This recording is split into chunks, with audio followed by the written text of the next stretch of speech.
afternoon to all our friends from the media. Today, a few MPs from Karnataka, we have assembled here to address all of you specifically on the issue of the devolution of funds and taxes to Karnataka, and to specifically address the claims made by the Chief Minister of Karnataka, who has brought all the MLAs from Karnataka today to Delhi and is protesting against a claimed injustice to the state of Karnataka.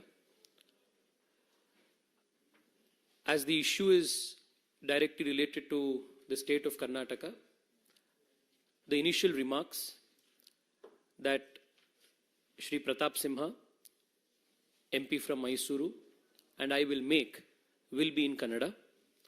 We will thereafter also make a statement in English and Hindi. I am joined by Senior Rajya Sabha MP Iranna Kadadi ji, MP from Kolar, Shri Muniswamy ji, and MP from Kalburgi, Umesh Jadhav ji. With your permission, I will first make a statement in Kannada and then request my learned colleague Pratap Simha to also add to our initial statement. ಸ್ನೇಹಿತರೆ, ಚುನಾವಣೆಯ ಸಂದರ್ಭದಲ್ಲಿ ಕಾಂಗ್ರೆಸ್ ಪಾರ್ಟಿಯ ಮ್ಯಾನಿಫೆಸ್ಟೋದಲ್ಲಿ ಯಾವುದೇ ರೀತಿಯ ಯೋಚನೆ ಇಲ್ಲದಲೆ financial implication ಬಗ್ಗೆ ಯಾವುದೇ ರೀತಿಯ ಚಿಂತೆ ಇಲ್ಲದಲೆ ಬೇಕಾಬಿಟ್ಟಿಯಾದಂಥ ಬೇಜವಾಬ್ದಾರಿಯಾದಂಥ ಬಿಟ್ಟಿ ಭಾಗ್ಯಗಳನ್ನು ಕೊಡುವಂಥ ಫ್ರೀ ಗ್ಯಾರಂಟಿಗಳನ್ನು ಕೊಡುವಂಥ ಆಶ್ವಾಸನೆಯನ್ನ ಕಾಂಗ್ರೆಸ್ ಪಾರ್ಟಿಯವರು ಚುನಾವಣೆಗಿಂತ ಮುಂಚೆ ರಾಜ್ಯದ ಜನತೆ ಎದುರುಗಡೆ ಮಾಡಿದ್ರು. ಈ ಗ್ಯಾರಂಟಿಗಳಿಗೆ ಹಣ ಎಲ್ಲಿಂದ ತರ್ತೀರಿ ಅಂತಂದ್ರೆ ಆ ಉತ್ತರ, ಅದರ ಬಗ್ಗೆ ಯೋಚನೆ ಕಾಂಗ್ರೆಸ್ ಪಾರ್ಟಿಯವರು ಚುನಾವಣೆಗಿಂತ ಮುಂಚೆ ಒಂದು ಹಂತದಲ್ಲೂ ಕೂಡ ಮಾಡಿರಲಿಲ್ಲ. ಚುನಾವಣೆ ಗೆದ್ದಾದ ನಂತರದಲ್ಲಿ ಮೊದಲನೇ ದಿವಸದಿಂದನೇ ಕೊಟ್ಟಂತ ಭರವಸೆ ಈಡೇರಿಸಲಿಕ್ಕೆ ಸಾಧ್ಯ ಆಗೋದಿಲ್ಲ ಅನ್ನುವಂಥ ವಾಸ್ತವಿಕ ಅರಿವು ಕಾಂಗ್ರೆಸ್ ಸರ್ಕಾರಕ್ಕಾಯಿತು. ಇದರ ಮೊದಲ ಉದಾಹರಣೆ ಅಂದ್ರೆ 10 ಕೆಜಿಗಳ ಅಕ್ಕಿಯನ್ನು ಕೊಡ್ತೀವಿ ಅಂತ ಸಿದ್ದರಾಮಯ್ಯನವರು ಏನು ಘೋಷಣೆ ಮಾಡಿದ್ರು. ಯಾವಾಗ ಅವರಿಗೆ 10 ಕೆಜಿ ಅಕ್ಕಿ ಅನ್ನಭಾಗ್ಯದಲ್ಲಿ ಕೊಡ್ಲಿಕ್ಕೆ ಆಗಲ್ಲ ಅಂತ ಗೊತ್ತಾಯ್ತು, ತಕ್ಷಣದಲ್ಲಿ ಕೇಂದ್ರ ಸರ್ಕಾರ ನಮಗೆ ಅಕ್ಕಿ ಕೊಡೋದನ್ನ ನಿಲ್ಲಿಸಿದೆ, ಕರ್ನಾಟಕಕ್ಕೆ ಅನ್ಯಾಯ ಆಗಿದೆ ಅನ್ನುವಂತ ಒಂದು ವಾದವನ್ನು ಶುರು ಮಾಡಿದ್ರು. ನಾವು ಅನ್ನಭಾಗ್ಯವನ್ನ ಅನೌನ್ಸ್ ಮಾಡಿದ ತಕ್ಷಣದಲ್ಲೇನೆ ಮೋದಿ ಸರ್ಕಾರ ಕರ್ನಾಟಕಕ್ಕೆ ಕೊಡಬೇಕಾಗಿರುವಂತಹ ಅನ್ನವನ್ನ ನಿಲ್ಲಿಸಿದ್ರು ಅನ್ನುವಂಥ ಸುಳ್ಳು ಆರೋಪವನ್ನು ಶುರು ಮಾಡಿದ್ರು. ನಂತರದ ದಿನದಲ್ಲಿ ಚುನಾವಣೆಗಿಂತ ಮುಂಚೆನೆ ದೇಶದ ಎಲ್ಲ ರಾಜ್ಯಗಳಿಗೂ ಕೂಡ ಓಪನ್ ಮಾರ್ಕೆಟ್ ನಲ್ಲಿ ತಗೊಳ್ಳುವಂತ ಕಾನೂನನ್ನ ಕೇಂದ್ರ ಸರ್ಕಾರ ತಂದಿತ್ತು. ರಾಜ್ಯಕ್ಕೆ ಯಾವುದೇ ರೀತಿಯಾದಂತಹ ಅನ್ಯಾಯ ಆಗ್ಲಿಲ್ಲ ಅನ್ನುವಂಥ ಸತ್ಯ ಹೊರಬಂದ ಮೇಲೆ ಅನ್ನಭಾಗ್ಯದ ಕುರಿತಾಗಿರುವಂತಹ ನಾಟಕ ಅಲ್ಲೇ ಬಂದಾಯಿತು. ನಂತರದಲ್ಲಿ ರಾಜ್ಯದ ಉಪಮುಖ್ಯಮಂತ್ರಿಗಳಾದಂಥ ಡಿ.ಕೆ. ಶಿವಕುಮಾರ್ ಅವರಿಗೆ ಗೊತ್ತಾಯಿತು, ರಾಜ್ಯದ ಬೊಕ್ಕಸದಲ್ಲಿ ಅಭಿವೃದ್ಧಿ ಕೆಲಸಗಳಿಗೆ ಯಾವುದೇ ರೀತಿಯಾದಂತಹ ಹಣ ಇಲ್ಲ ಅಂತ. ಡಿ.ಕೆ. ಶಿವಕುಮಾರ್ ಅವರನ್ನೇ ಮಾಧ್ಯಮದ ಎದುರುಗಡೆ ಹೇಳಿಕೆ ಕೊಟ್ಟರು 2-3 ತಿಂಗಳ ಹಿಂದೆ. ರಾಜ್ಯದಲ್ಲಿ ಈ ವರ್ಷ ಯಾವುದೇ ಅಭಿವೃದ್ಧಿ ಆಗೋದಿಲ್ಲ, ನೋ ಡೆವಲಪ್ಮೆಂಟ್ ದಿಸ್ ಇಯರ್ ಅಂತ ಡಿ.ಕೆ. ಶಿವಕುಮಾರ್ ಸ್ಟೇಟ್ಮೆಂಟ್ ಕೊಟ್ಟರು. ಅದಾದ ಕೆಲವೇ ವಾರಗಳಲ್ಲಿ ಮುಖ್ಯಮಂತ್ರಿಗಳ ಆರ್ಥಿಕ ಸಲಹೆಗಾರರಾದಂತಹ ಬಸವರಾಜ ರಾಯರೆಡ್ಡಿ ಅವರು 58,000 ಕೋಟಿ ರೂಪಾಯಿಯಷ್ಟು ದುಡ್ಡು ನಮಗೆ ಈ ಗ್ಯಾರಂಟಿಗಳನ್ನು ಪೂರೈಸೋದಕ್ಕೆ ಬೇಕು, ರಾಜ್ಯದಲ್ಲಿ ಈ ಮಟ್ಟನ ದುಡ್ಡಿಲ್ಲ, ಆದ್ರಿಂದ ಕೇಂದ್ರ ಸರ್ಕಾರದ ಹತ್ರ ನಾವು ಹೇಗಾದ್ರೂ ಮಾಡಿ ದುಡ್ಡನ್ನ ಪಡ್ಕೊಳ್ಬೇಕು ಅನ್ನುವಂತ ಹೇಳಿಕೆಯನ್ನ ಮುಖ್ಯಮಂತ್ರಿಗಳ ಆರ್ಥಿಕ ಸಲಹೆಗಾರರು ಕೂಡ ಇದೇ ಹೇಳಿಕೆಯನ್ನು ಕೊಟ್ಟರು. ಈ ಕಾಂಟೆಕ್ಸ್ಟ್ ನಲ್ಲಿ ಅಂದ್ರೆ ಬೇಕಾಬಿಟ್ಟಿಯಾದಂತಹ ಬೇಜವಾಬ್ದಾರಿಯುತ ಹೇಳಿಕೆಗಳನ್ನ, ಭರವಸೆಗಳನ್ನ ಚುನಾವಣೆ ಸಂದರ್ಭದಲ್ಲಿ ನೀಡಿ ಸರ್ಕಾರಕ್ಕೆ ಬಂದಾದ ಮೇಲೆ ಯಾವಾಗ ಇದನ್ನು ಯಾವುದನ್ನೂ ಕೂಡ ಈಡೇರಿಸಲಿಕ್ಕೆ ಸಾಧ್ಯ ಆಗೋದಿಲ್ಲ ಅನ್ನುವಂಥ ವಾಸ್ತವಿಕತೆ ಅರಿವಾಯಿತು, ಆಗ ಕೇಂದ್ರ ಸರ್ಕಾರದ ಮೇಲೆ ಗೂಬೆ ಕೂರಿಸುವಂತ ಪ್ರಯತ್ನ ಒಂದಲ್ಲ ಎರಡಲ್ಲ ಸತತವಾಗಿ ಅಧಿಕಾರಕ್ಕೆ ಬಂದ ಮೊದಲ ದಿವಸದಿಂದ ನಡ್ಕೊಂಡು ಬಂದಿದೆ. ಈ ಕಾಂಟೆಕ್ಸ್ಟ್ ನಲ್ಲೇನೆ ಇವತ್ತು ಕಾಂಗ್ರೆಸ್ ಪಾರ್ಟಿಯ ಜಂತರ್ ಮಂತರ್ ನಲ್ಲಿ ನಡೀತಾ ಇರುವಂತಹ ಡ್ರಾಮಾವನ್ನು ಕೂಡ ಈ ಕಾಂಟೆಕ್ಸ್ಟ್ ನಲ್ಲೇ ನಾವು ನೋಡಬೇಕಾಗಿದೆ. ಮಾನ್ಯ ಮುಖ್ಯಮಂತ್ರಿಗಳು ಮತ್ತು ಕಾಂಗ್ರೆಸ್ ಸರ್ಕಾರ ಮಾಡ್ತಾ ಇರುವಂತಹ ಮೊದಲ ಆರೋಪ ಅಂತಂದ್ರೆ ಕರ್ನಾಟಕಕ್ಕೆ ಕೇಂದ್ರ ಸರ್ಕಾರದಿಂದ ಅನ್ಯಾಯ ಆಗಿದೆ, ನಮಗೆ ಬರಬೇಕಾಗಿರುವಂತ ಹಣ ಕಡಿಮೆ ಆಗಿದೆ ಅನ್ನುವಂಥದ್ದು ಅವರ ಮೊದಲ ಆರೋಪ. ಆದರೆ ಕಳೆದ 10 ವರ್ಷಗಳಲ್ಲಿ ನರೇಂದ್ರ ಮೋದಿ ಸರ್ಕಾರದ ನೇತೃತ್ವದಲ್ಲಿ ಕರ್ನಾಟಕಕ್ಕೆ ಎಷ್ಟು ದುಡ್ಡು ಬಂದಿದೆ ಅನ್ನುವಂಥ ಅಂಕಿಅಂಶವನ್ನು ನಿಮ್ಮೆದುರುಗಡೆ ಇಡ್ತೇನೆ. ಅದ್ರ ಜೊತೆಗೆ 10 ವರ್ಷಗಳ ಕಾಲ UPA ಸರ್ಕಾರದಲ್ಲಿ ಎಷ್ಟು ದುಡ್ಡು ಕರ್ನಾಟಕಕ್ಕೆ ಬಂದಿತ್ತು ಅನ್ನುವಂಥ ಮಾಹಿತಿಯನ್ನು ನಿಮ್ಮೆದುರುಗಡೆ ಇಡ್ತೇವೆ. 2004ನೇ ಇಸ್ವಿಯಿಂದ 2014ನೇ ಇಸ್ವಿಯವರೆಗೆ ಫ್ರಮ್ 2004 ಟು 2014 ಕರ್ನಾಟಕಕ್ಕೆ ಟ್ಯಾಕ್ಸ್ ಡೆವಲ್ಯೂಷನ್ ಅಲ್ಲಿ ಬಂದಿದ್ದು 81,795 ಕೋಟಿ. 2014ರಿಂದ 2024ರವರೆಗೆ ಇಲ್ಲಿಯವರೆಗೆ ಬಂದಿರುವಂಥದ್ದು 2,85,000 ಕೋಟಿ ರೂಪಾಯಿ. ಅಂದ್ರೆ ಪರ್ಸೆಂಟೇಜ್ ನಲ್ಲಿ ಹೇಳಬೇಕು ಅಂತಂದ್ರೆ 250%ಗಿಂತ ಹೆಚ್ಚು ದುಡ್ಡು ಕಳೆದ 10 ವರ್ಷದಲ್ಲಿ ಕೇಂದ್ರ ಸರ್ಕಾರದಿಂದ ಟ್ಯಾಕ್ಸ್ ಡೆವಲ್ಯೂಷನ್ ಆಗಿ ರಾಜ್ಯ ಸರ್ಕಾರಕ್ಕೆ ಬಂದಿದೆ. ಇನ್ನು ಗ್ರಾಂಟ್ ಇನ್ ಏಡ್ ನ ಬಗ್ಗೆ ಮಾತನಾಡಿದ್ದಾರೆ ಮುಖ್ಯಮಂತ್ರಿಗಳು. ಗ್ರಾಂಟ್ ಇನ್ ಏಡ್ ನಲ್ಲೂ ಕೂಡ ರಾಜ್ಯಕ್ಕೆ ಅನ್ಯಾಯ ಆಗಿದೆ ಅಂತ ಹೇಳಿದ್ದಾರೆ. 2004ರಿಂದ 2014ನೇ ಇಸ್ವಿಯವರೆಗೆ UPA 10 ವರ್ಷದಲ್ಲಿ ಕರ್ನಾಟಕಕ್ಕೆ 60,779 ಕೋಟಿ ಗ್ರಾಂಟ್ ಇನ್ ಏಡ್ ಬಂದಿತ್ತು. ಕಳೆದ 10 ವರ್ಷದಲ್ಲಿ ನರೇಂದ್ರ ಮೋದಿಯವರ ನೇತೃತ್ವದಲ್ಲಿ ಕರ್ನಾಟಕಕ್ಕೆ 2,08,832 ಕೋಟಿ ಗ್ರಾಂಟ್ ಇನ್ ಏಡ್ ಬಂದಿದೆ. ಗ್ರಾಂಟ್ ಇನ್ ಏಡ್ ನ ಪರ್ಸೆಂಟೇಜ್ ಇನ್ಕ್ರೀಸ್ ಅಂದ್ರೆ 243% ಇನ್ಕ್ರೀಸ್ ಕಳೆದ 10 ವರ್ಷದಲ್ಲಿ ನಮ್ಮ ಸರ್ಕಾರದ ಅವಧಿಯಲ್ಲಾಗಿದೆ. ವಾಸ್ತವಿಕತೆ ಹೀಗಿದ್ರೂ ಕೂಡ ಕರ್ನಾಟಕಕ್ಕೆ ಅನ್ಯಾಯ ಆಗಿದೆ ಅನ್ನುವಂಥ ಸುಳ್ಳನ್ನ ಪದೇ ಪದೇ ಮುಖ್ಯಮಂತ್ರಿಗಳು ಮತ್ತು ರಾಜ್ಯ ಕಾಂಗ್ರೆಸ್ ಸರ್ಕಾರ ಮಾಡ್ತಾ ಇದೆ.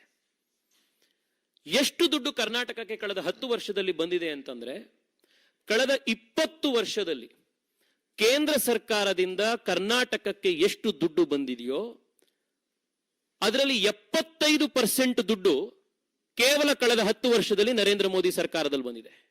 ನಾನು ಇದನ್ನು ರಿಪೀಟ್ ಮಾಡ್ತೀನಿ. 20 ವರ್ಷದಲ್ಲಿ ಕರ್ನಾಟಕಕ್ಕೆ ಎಷ್ಟು ದುಡ್ಡು ಕೇಂದ್ರ ಸರ್ಕಾರದಿಂದ ಬಂದಿದೆಯೋ ಅದರ 75% ದುಡ್ಡು ಕಳೆದ 10 ವರ್ಷದಲ್ಲಿ ನರೇಂದ್ರ ಮೋದಿ ಸರ್ಕಾರದಲ್ಲಿ ಬಂದಿದೆ. ವಾಸ್ತವಿಕತೆ ಅಂಕಿಅಂಶಗಳು ಈ ರೀತಿ ಇದ್ದಾಗ ರಾಜ್ಯದ ಜನರನ್ನ, ದೇಶದ ಜನರನ್ನ ಸುಳ್ಳು ಹೇಳಿ ದಾರಿ ತಪ್ಪಿಸುವಂತ ಪ್ರಯತ್ನವನ್ನ ಮುಖ್ಯಮಂತ್ರಿಗಳು ಜವಾಬ್ದಾರಿಯುತ ಸ್ಥಾನದಲ್ಲಿರುವಂತವರು ಮಾಡಬಾರದು ಅನ್ನುವಂತ ಆಗ್ರಹವನ್ನ ಮಾಡ್ತಾ ಇದ್ದೀವಿ. ಎರಡನೆಯ ಮುಖ್ಯಮಂತ್ರಿಗಳ ಆರ್ಗ್ಯುಮೆಂಟ್ ಇರುವಂತದ್ದು ಅಂದ್ರೆ ರಾಜ್ಯ ಸರ್ಕಾರ ಕರ್ನಾಟಕದಲ್ಲಿ ಕಾಂಗ್ರೆಸ್ ಅಧಿಕಾರಕ್ಕೆ ಬಂದ ನಂತರದಲ್ಲಿ ಕೇಂದ್ರ ಸರ್ಕಾರದವರು ತಾರತಮ್ಯ ಮಾಡಿ ನಮಗೆ ಫಂಡ್ ಅಲೋಕೇಶನ್ ಕಡಿಮೆ ಮಾಡಿದ್ದಾರೆ ಅಂತ. ಮುಖ್ಯಮಂತ್ರಿಗಳು 13 ಬಜೆಟ್ಗಳನ್ನು ಮಂಡಿಸಿರುವಂತವರು. ಕೇಂದ್ರ ಸರ್ಕಾರ ರಾಜ್ಯ ಸರ್ಕಾರದಲ್ಲಿ ಫಂಡ್ ಡೆವಲ್ಯೂಷನ್ ಯಾವ ರೀತಿ ಆಗತ್ತೆ ಅನ್ನುವಂಥ ಮಾಹಿತಿ ಅವರೆಲ್ಲರಿಗೂ ಇದೆ. ಯಾವುದೇ ಸರ್ಕಾರ ಕೇಂದ್ರದ್ದಾಗಿರ್ಲಿ ರಾಜ್ಯದ್ದಾಗಿರ್ಲಿ, ಇವತ್ತು ಈ ಸರ್ಕಾರ ಇಲ್ಲಿಗೆ ಬಂತು, ಈ ಪಾರ್ಟಿಯವರು ಇಲ್ಲಿಗೆ ಅಧಿಕಾರಕ್ಕೆ ಬಂದ್ರು ಅನ್ನೋ ಒಂದು ವಿಮ್ಸಿಕಲ್ ಆಧಾರದ ಮೇಲೆ ಮನಸೋ ಇಚ್ಛೆ ಫಂಡ್ ಡೆವಲ್ಯೂಷನ್ ಅನ್ನ ಮಾಡ್ಲಿಕ್ಕೆ ಸಾಧ್ಯ ಆಗೋದಿಲ್ಲ. ಅದಕ್ಕೆ ಅದೇ ಆದಂತಹ ರೂಲ್ಸ್ ಗಳಿರ್ತವೆ, ಅದಕ್ಕೆ ಆದಂತ ಆಡಿಟಿಂಗ್ ಸಿಸ್ಟಮ್ಗಳಿರ್ತವೆ, ಅದ್ರ ಪ್ರಕಾರನೇ ಫಂಡ್ ಡೆವಲ್ಯೂಷನ್ ಆಗಬೇಕಾಗಿರುವಂಥದ್ದು. ಉದಾಹರಣೆಗೆ ಸ್ಟೇಟ್ ಕಲೆಕ್ಟ್ ಮಾಡುವಂತ GSTಯ 100% ಕಾಂಪೋನೆಂಟ್ ರಾಜ್ಯ ಸರ್ಕಾರಕ್ಕೆ ಬರುತ್ತೆ. ಇಂಟಿಗ್ರೇಟೆಡ್ GST ಅಲ್ಲಿ ಅಪ್ರಾಕ್ಸಿಮೇಟ್ಲಿ 50% ರಾಜ್ಯ ಸರ್ಕಾರಕ್ಕೆ ಹೋಗುತ್ತೆ. ಇನ್ನು ಸೆಂಟ್ರಲ್ GST ಅಲ್ಲಿ ಡೆವಲ್ಯೂಷನ್ ಹೇಗಾಗಬೇಕು ಅನ್ನುವಂಥದ್ದನ್ನ ಫೈನಾನ್ಸ್ ಕಮಿಷನ್ ಒಂದು ಸಾಂವಿಧಾನಿಕ ಸಂಸ್ಥೆ, ಸ್ವಾಯತ್ತ ಸಂಸ್ಥೆ, ಅವರು ತಯಾರು ಮಾಡುವಂಥ ರೂಲ್ಸ್ ನ ಆಧಾರದ ಮೇಲೆನೆ ಡೆವಲ್ಯೂಷನ್ ಆಗುತ್ತೆ. ಈ ರೂಲ್ಸ್ ಅನ್ನು ಹೊರತುಪಡಿಸಿ ಯಾವ ಕೇಂದ್ರ ಸರ್ಕಾರವೂ ಕೂಡ ಹಿಂದೆನೂ ಅಷ್ಟೇ, ಇವತ್ತು ಅಷ್ಟೇ, ಮುಂದೆನೂ ಅಷ್ಟೇ ಮನಸೋ ಇಚ್ಛೆ ಈ ಸರ್ಕಾರದಲ್ಲಿ ಈ ರಾಜ್ಯಕ್ಕೆ ನಮ್ಗೆ ಇಷ್ಟ ಇದೆ ಅದಕ್ಕೆ ನಾವು ಜಾಸ್ತಿ ಕೊಡ್ತೀವಿ, ಈ ರಾಜ್ಯಕ್ಕೆ ನಮ್ಗೆ ಇಷ್ಟ ಆಗಲಿಲ್ಲ ಅನ್ನೋ ರಾಜಕೀಯ ಕಾರಣಕ್ಕೆ ಕೊಡ್ಲಿಕ್ಕೆ ಆಗೋದೇ ಇಲ್ಲ. ಈ ವಾಸ್ತವದ ಅರಿವು ಮುಖ್ಯಮಂತ್ರಿಗಳಿಗಿದ್ರೂ ಕೂಡ ಮತ್ತೆ ರಾಜ್ಯದ ಜನತೆಯನ್ನ ದಾರಿ ತಪ್ಪಿಸುವಂತ, ಸುಳ್ಳು ಹೇಳಿ ದಾರಿ ತಪ್ಪಿಸುವಂತ ಪ್ರಯತ್ನ ನಡೀತಾ ಇದೆ. ಫೈನಾನ್ಸ್ ಕಮಿಷನ್ ಸಂಬಂಧಪಟ್ಟಂತೆ ಮುಖ್ಯಮಂತ್ರಿಗಳು 3 ಆರೋಪವನ್ನು ಮಾಡಿದ್ದಾರೆ. ಮೊದಲನೇದು, ಕರ್ನಾಟಕಕ್ಕೋಸ್ಕರನೇ 1% ಕಡಿಮೆ ಮಾಡಿದ್ದಾರೆ. ಕರ್ನಾಟಕದ ಕ್ಲೇಮ್ ಅನ್ನ ಫೈನಾನ್ಸ್ ಕಮಿಷನ್ ಅವರು ಕಡಿಮೆ ಮಾಡಿದ್ದಾರೆ ಅನ್ನೋ ಆರೋಪ ಇದೆ. ಫೈನಾನ್ಸ್ ಕಮಿಷನ್ ನಲ್ಲಿ ರೆಡ್ಯೂಸ್ ಆಗಿರುವಂತಹ ಈ 1% ಏನಿದೆ, ಇದು ಕೇವಲ ಕರ್ನಾಟಕಕ್ಕೆ ಮಾತ್ರ ರಿಡಕ್ಷನ್ ಆಗಿರೋದಲ್ಲ, ಇದು ದೇಶದ ಎಲ್ಲ ರಾಜ್ಯಗಳಿಗೂ ಕೂಡ ರಿಡಕ್ಷನ್ ಆಗಿದೆ. ಇದರ ಕಾರಣ ಏನು ಅಂತಂದ್ರೆ, ಆರ್ಟಿಕಲ್ 370 ಅಬ್ರೋಗೇಟ್ ಮಾಡದ ನಂತರದಲ್ಲಿ ಜಮ್ಮು ಕಾಶ್ಮೀರ ಮತ್ತು ಲಡಾಖ್ ಯೂನಿಯನ್ ಟೆರಿಟರಿಗಳಾಗಿ ಹೊರಹೊಮ್ಮಿದ್ರಿಂದ ನೇರವಾಗಿ ಕೇಂದ್ರ ಸರ್ಕಾರದ ಫಂಡ್ ಇಂದ ಜಮ್ಮು ಕಾಶ್ಮೀರ ಮತ್ತು ಲಡಾಖ್ಗೆ ಅಕಾಮಡೇಟ್ ಮಾಡಬೇಕಾದ್ರಿಂದ ಇಡೀ ದೇಶದ ಎಲ್ಲ ರಾಜ್ಯಗಳಿಗೂ ಕೂಡ 1% ಕಡಿಮೆ ಆಗಿದೆ. ಆದ್ರೆ ಕರ್ನಾಟಕಕ್ಕೆ ಮಾತ್ರ ಕಡಿಮೆ ಮಾಡಿದ್ದಾರೆ ಅಂತ ಹೇಳ್ತಾ ಇರುವಂತಹ ಮುಖ್ಯಮಂತ್ರಿಗಳ ವಾದ ಫೈನಾನ್ಸ್ ಕಮಿಷನ್ ನ ಡಾಕ್ಯುಮೆಂಟ್ಸ್ ನ ಆಧಾರದ ಮೇಲೆನೆ ಸುಳ್ಳು ಅನ್ನುವಂಥದ್ದು ಮತ್ತೊಮ್ಮೆ ಸಾಬೀತಾಗಿದೆ. ಎರಡನೇದು, ಫೈನಾನ್ಸ್ ಕಮಿಷನ್ ಕೇಂದ್ರ ಸರ್ಕಾರದ ಅಣತಿಯಂತೆ ಕರ್ನಾಟಕಕ್ಕೆ ಅನ್ಯಾಯ ಮಾಡಿದೆ ಅನ್ನುವಂಥದ್ದು ಮಾನ್ಯ ಮುಖ್ಯಮಂತ್ರಿಗಳ ವಾದ. ಮುಖ್ಯಮಂತ್ರಿಗಳಿಗೂ ಚೆನ್ನಾಗಿ ಗೊತ್ತಿದೆ, ಫೈನಾನ್ಸ್ ಕಮಿಷನ್ ಆರ್ಟಿಕಲ್ 280 ಕೆಳಗಡೆ, ಸಂವಿಧಾನದ ಆರ್ಟಿಕಲ್ 280 ಕೆಳಗಡೆ ನಿರ್ಮಿತಿಯಾಗಿರುವಂತಹ ಒಂದು ಸ್ವಾಯತ್ತ ಸಾಂವಿಧಾನಿಕ ಸಂಸ್ಥೆ. ಅದರಲ್ಲಿ ರಾಜ್ಯ ಸರ್ಕಾರದ ಮತ್ತು ಕೇಂದ್ರ ಸರ್ಕಾರದ ಅಭಿಪ್ರಾಯ ಸಂಗ್ರಹ ನಡೆಯುತ್ತೆ ಹೊರತು they are N independent body. ಈ ಫೈನಾನ್ಸ್ ಕಮಿಷನ್ ಕೂಡ 15th ಫೈನಾನ್ಸ್ ಕಮಿಷನ್ ಈ ರೆಕಮೆಂಡೇಶನ್ಗಳನ್ನ ಮಾಡುವಂತ ಸಂದರ್ಭಕ್ಕಿಂತ ಮುಂಚೆ ಕರ್ನಾಟಕಕ್ಕೆ ಬಂದಿದ್ರು. ಕರ್ನಾಟಕದಲ್ಲಿ ಪಂಚಾಯಿತಿಯ ರೆಪ್ರೆಸೆಂಟೇಷನ್ ನಿಂದ ಹಿಡಿದು ಮುಖ್ಯಮಂತ್ರಿಗಳವರೆಗೆ ಎಲ್ಲರನ್ನ ಅವರು ಸಂಪರ್ಕ ಮಾಡಿ ಮಾತನಾಡಿಸಿ ಅಭಿಪ್ರಾಯವನ್ನ ಸಂಗ್ರಹ ಮಾಡಿ ನಂತರದಲ್ಲೇನೆ ಅವರು ಕರ್ನಾಟಕಕ್ಕೆ ಡೆವಲ್ಯೂಷನ್ ಆಧಾರವನ್ನು ಫಿಕ್ಸ್ ಮಾಡಿದ್ರು. ಯಾವತ್ ಬಂದಿದ್ರು ಫೈನಾನ್ಸ್ ಕಮಿಷನ್ ಅವರು ಕರ್ನಾಟಕಕ್ಕೆ? 23ರಿಂದ 26 ಜೂನ್ 2019. ಈ ಡೇಟ್ ಅನ್ನ ನಾನು ಮತ್ತೆ ಓದ್ತಾ ಇದ್ದೀನಿ.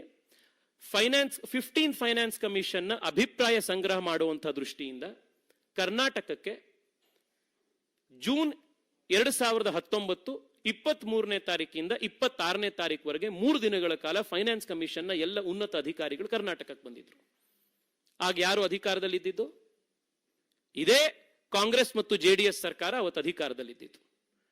ಅವತ್ತು ಸರ್ಕಾರದ, ರಾಜ್ಯ ಸರ್ಕಾರದ ಪ್ರತಿನಿಧಿಗಳಾಗಿ ಇವತ್ತಿನ ಗೃಹ ಸಚಿವರಾಗಿರುವಂತಹ, ಅವತ್ತಿನ DCM ಆಗಿದ್ರಂತ G. ಪರಮೇಶ್ವರ್ ಅವರು ಆ ಮೀಟಿಂಗ್ ನಲ್ಲಿದ್ರು. ಇವತ್ತಿನ ಇಂಡಸ್ಟ್ರೀಸ್ ಮಿನಿಸ್ಟರ್ ಆಗಿರುವಂತಹ MB ಪಾಟೀಲ್ ಅವರು ಅವತ್ತಿನ ಗೃಹ ಸಚಿವರಾಗಿದ್ರು, ಅವರು ಕೂಡ ಆ ಮೀಟಿಂಗ್ ನಲ್ಲಿದ್ರು. KJ ಜಾರ್ಜ್ ಅವರು large and medium scale industry minister ಆಗಿ ಅವತ್ತು ಅವರಿದ್ರು.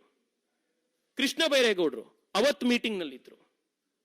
ಇವರೆಲ್ಲರೂ ಕೂಡ, ಸತೀಶ್ ಜಾರಕಿಹೊಳಿ ಅವರು ಅವತ್ತಿ ಮೀಟಿಂಗ್ ನಲ್ಲಿದ್ರು. ಸೊ ಕಾಂಗ್ರೆಸ್ ಸರ್ಕಾರದ ಇವತ್ತಿನ ಪ್ರಮುಖ ಸಚಿವರು 2019ರಲ್ಲಿ 15th ಫೈನಾನ್ಸ್ ಕಮಿಷನ್ ಅವರು ರಾಜ್ಯದ ಅಭಿಪ್ರಾಯ ಸಂಗ್ರಹ ಮಾಡ್ಲಿಕ್ಕೆ ಅವತ್ತು ಬಂದಾಗ ಇವರೆಲ್ಲರೂ ಕೂಡ ಅವತ್ತು ಮೀಟಿಂಗ್ ನಲ್ಲಿದ್ರು. ಅವತ್ತು ಕರ್ನಾಟಕದ ಪರವಾಗಿ ಸರಿಯಾಗಿ ವಾದ ಮಂಡಿಸ್ಲಿಕ್ಕಾಗ್ದಲೆ, ಕರ್ನಾಟಕದ ಹಕ್ಕನ್ನು ಅವತ್ತು ಕರೆಕ್ಟ್ ಆಗಿ ಪ್ರತಿಪಾದಿಸ್ಲಿಕ್ಕಾಗ್ದಲೆ, ಇವತ್ತು ಕೇಂದ್ರ ಸರ್ಕಾರದ ಮೇಲೆ, ನರೇಂದ್ರ ಮೋದಿ ಅವರ ಮೇಲೆ ಮತ್ತೆ ಸುಳ್ಳು ಆರೋಪ ಮಾಡಿ ಗೂಬೆ ಕೂರಿಸುವಂತ ಪ್ರಯತ್ನ ಆಗ್ತಾ ಇದೆ. ಕುಣಿಲಿಕ್ಕಾಗ್ದಲೇ ಇರೋರಿಗೆ ನೆಲ ಡೊಂಕು ಅಂದಂತೆ ಅವತ್ತು ಇವ್ರು ಮಾಡ್ಲಿಕ್ಕಾಗ್ದಲೆ ಇವತ್ತು ರಾಜಕೀಯದ ಆಟವನ್ನು ಮತ್ತೆ ಆಡ್ತಾ ಇದ್ದಾರೆ. ಇನ್ನು 3ನೇ ಆರೋಪ ಮಾನ್ಯ ಮುಖ್ಯಮಂತ್ರಿಗಳು ಅವರ ಪತ್ರದಲ್ಲೂ ಕೂಡ ಮಾಡಿರುವಂತದ್ದು, ಸರ್ಕಾರದ ದುಡ್ಡಿನಲ್ಲಿ ತೆಗೆದಿರುವಂತಹ ಅಡ್ವರ್ಟೈಸ್ಮೆಂಟ್ ನಲ್ಲಿ ಮಾಡಿರುವಂತಹ ಆರೋಪ. ಫೈನಾನ್ಸ್ ಕಮಿಷನ್ ರಾಜ್ಯ ಸರ್ಕಾರಕ್ಕೆ 5,400 ಕೋಟಿ ರೂಪಾಯಿಯ ಸ್ಪೆಷಲ್ ಗ್ರಾಂಟ್ ಅನ್ನು ಕೊಡಿ ಅನ್ನುವಂತ ಶಿಫಾರಸ್ ಮಾಡಿದ್ರು. ಆದ್ರೆ ಫೈನಾನ್ಸ್ ಕಮಿಷನ್ ನ ಈ ಶಿಫಾರಸನ್ನು ಕೂಡ ಕೇಂದ್ರ ಸರ್ಕಾರ ಜಾರಿ ಮಾಡಿಲ್ಲ ಅನ್ನುವಂತ ಆರೋಪ. ಫೈನಾನ್ಸ್ ಕಮಿಷನ್ ನ ಪ್ರತಿಯೊಂದು ರೆಕಮೆಂಡೇಶನ್ ಕೂಡ ಫೈನಲ್ ರಿಪೋರ್ಟ್ ನಲ್ಲಿ ಫೈನಾನ್ಸ್ ಕಮಿಷನ್ ಮಾಡುವಂತಹ ಪ್ರತಿ ರಿಪೋರ್ಟು ಕೂಡ, ಪ್ರತಿ ಸಜೆಷನ್ ಕೂಡ, ರೆಕಮೆಂಡೇಶನ್ ಕೂಡ it is constitutionally binding on the government. ಕೇಂದ್ರ ಸರ್ಕಾರ ಫೈನಾನ್ಸ್ ಕಮಿಷನ್ ಮಾಡುವಂತಹ ರೆಕಮೆಂಡೇಶನ್ ನಿಂದ ತಪ್ಪಿಸ್ಕೊಳ್ಳಿಕ್ಕೆ ಸಾಧ್ಯವೇ ಆಗೋದಿಲ್ಲ. ಈ ವಾಸ್ತವ ಮುಖ್ಯಮಂತ್ರಿಗಳಿಗೆ ಗೊತ್ತಿದೆ. ಆದ್ರೆ ಮುಖ್ಯಮಂತ್ರಿಗಳು ಇಲ್ಲೂ ಕೂಡ ಸುಳ್ಳು ಹೇಳ್ತಾ ಇದ್ದಾರೆ. ಫೈನಾನ್ಸ್ ಕಮಿಷನ್ ನ ಫೈನಲ್ ರಿಪೋರ್ಟ್ ನಲ್ಲಿ ರಾಜ್ಯಕ್ಕೆ 5,400 ಕೋಟಿ ರೂಪಾಯಿ ಸ್ಪೆಷಲ್ ಗ್ರಾಂಟ್ ಅನ್ನ ಕೊಡಬೇಕು ಅನ್ನುವಂಥ ಯಾವುದೇ ಶಿಫಾರಸು ಫೈನಾನ್ಸ್ ಕಮಿಷನ್ ನ ಫೈನಲ್ ರಿಪೋರ್ಟ್ ನಲ್ಲಿ ಆಗಿಲ್ಲ. ಮುಖ್ಯಮಂತ್ರಿಗಳು ಹಸಿ ಸುಳ್ಳನ್ನ ರಾಜ್ಯದ ಜನರ ಎದುರುಗಡೆ, ದೇಶದ ಜನರ ಎದುರುಗಡೆ ಇಡ್ತಾ ಇದ್ದಾರೆ. 500 ಪೇಜ್ಗಳ ಫೈನಾನ್ಸ್ ಕಮಿಷನ್ 15 ಫೈನಾನ್ಸ್ ಕಮಿಷನ್ ನ ರಿಪೋರ್ಟ್ ಇದೆ. ನಾವು ಫೈನಾನ್ಸ್ ಕಮಿಷನ್ ನ 500 ಪುಟಗಳ ಫೈನಲ್ ರಿಪೋರ್ಟ್ ನ ಒಂದೊಂದು ಲೈನ್ ಕೂಡ ಹುಡುಕ್ ನೋಡಿದ್ದೀವಿ. ಕರ್ನಾಟಕ ಅಲ್ಲ, ಯಾವುದೇ ರಾಜ್ಯಕ್ಕೂ ಕೂಡ ಸ್ಪೆಷಲ್ ಗ್ರಾಂಟ್ಸ್ ನ ಉಲ್ಲೇಖ ಈ ಫೈನಾನ್ಸ್ ಕಮಿಷನ್ ರಿಪೋರ್ಟ್ ನಲ್ಲಿ ಆಗಿಲ್ಲ.